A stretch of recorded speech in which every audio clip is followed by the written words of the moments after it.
心臓でねこぼうつあの日を始まりと名付けて今日まで僕はどれだけのそいつをついてはごまかしただろう一周たりとも同じイメージはない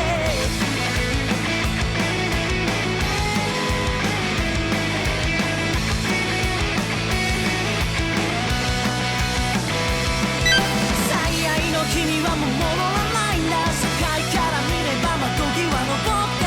これが圧でくじってやつかでもいつか忘れようだってしょうもしょうもないこんな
しいのかは分からずまあいいかってことまで片付けた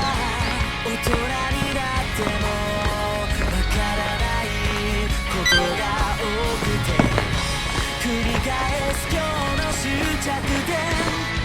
僕は不安が募りまた怯えてたんだ